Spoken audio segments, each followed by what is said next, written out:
Our House by Emma and Paul Rogers, illustrated by Priscilla Lamont. Let's take a look at the cover. Do you think this could perhaps be one big family, or that this could be multiple families? Let's take a look inside to see.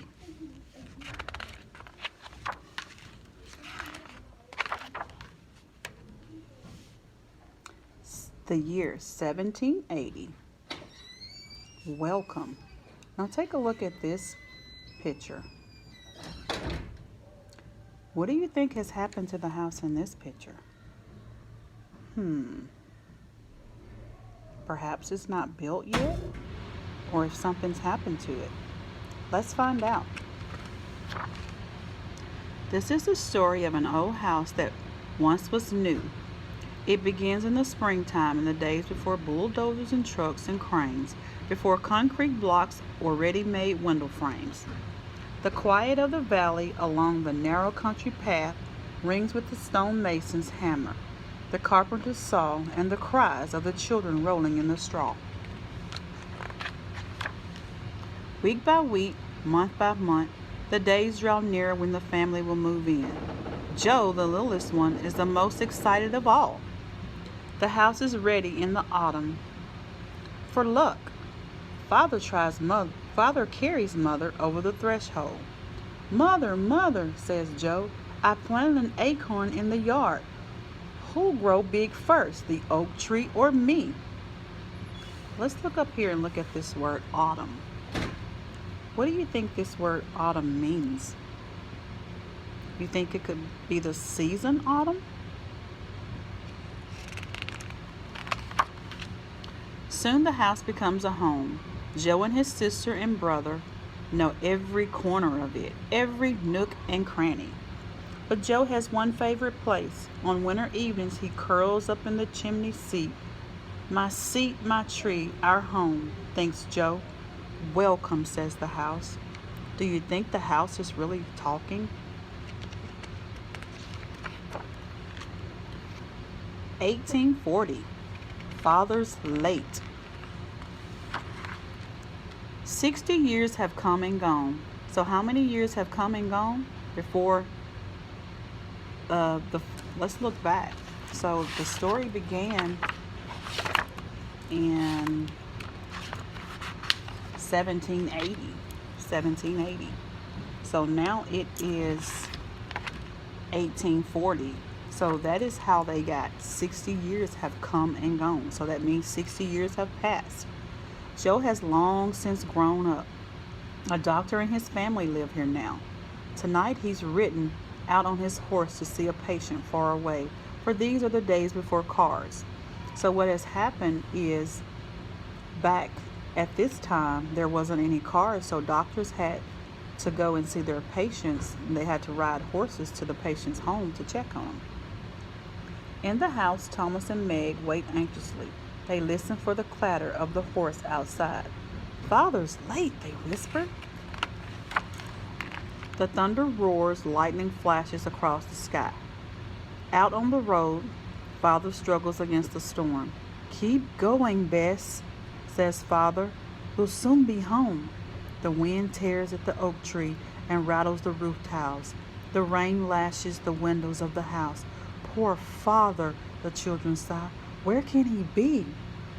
Okay, let's look up here. "Keep going, Bess." Who do you think Bess is in the story? Who do you think Bess is? And look at this page. You see the lightning, the bolts of lightning, and the wind is blowing hard, blowing over the trees, the oak tree. And it also says it rattles the roof tiles. The sun wakes Thomas and Meg in the morning. They run around to the back of the house, picking up windfalls. "Look," shouts Meg. "A branch from the tree is down." Suddenly they hear hooves in the yard. "Father's back," they call quick. "Bring some apples for Bess." "As I rode through the storm," says Father, "I thought of you all safe at home." "Wherever you go," says the house, "I'll be waiting here." And we can tell that the sun is up, sun is out. Wait and see. This is the year 1910. 70 years, 70 winters, 70 summers more. A new fence, new roof tiles, new faces.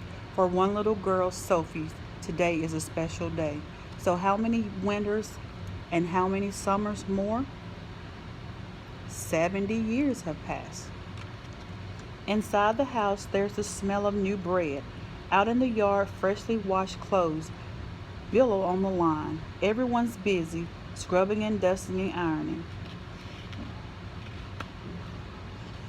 Do you see Sophie, the little girl Sophie? She's looking out the window. She's looking at the clothesline. And this is before the time there were dryers and people hung their clothes outside on the clothesline. Grandpa has a secret. He's working in the shed. What are you making? Sophie asks. Wait and see, Grandpa says. Happy birthday, Sophie, the guests say as they arrive. Come and see my new baby brother, Sophie says. He's fast asleep in his crib. There's something else new, Father tells them. Hot and cold water upstairs. And while Father shows off the bathroom, Grandpa shows Sophie his secret. A swing for Sophie's birthday. They hang it from the old oak tree. I want to live here all my life, says Sophie. The house says, wait and see. So, let's look at the oak tree. Do you think this is perhaps the same oak tree that Joe was talking about at the beginning of the story? Perhaps it is. 1990. Where's Henry? It's been 80 years since that day. How many years has it been now? 80 years. Now, who plays in the garden? Who lives in the house now? It's Polly. She's drawing a picture while Henry, her pet mouse, plays in his cage. Oh no, Henry escaped, Polly wails. Where can he be? There are more hiding places in this old house than anyone could believe. What's that noise in the cupboard? Asks Mom. Maybe he's hiding inside the piano, says Polly. I can hear something up here, says Dad. We'll have to pull up a floorboard or two. Hey, look at this funny doll I found, calls Dad. What's this? Says Mom. It's some kind of saw. And who do you think this pipe belonged to? Someone who lived here before. Old things, thinks Polly. Nobody looked in the attic. Henry could be up there. As she opens the trap door, she hears something scratching in the corner.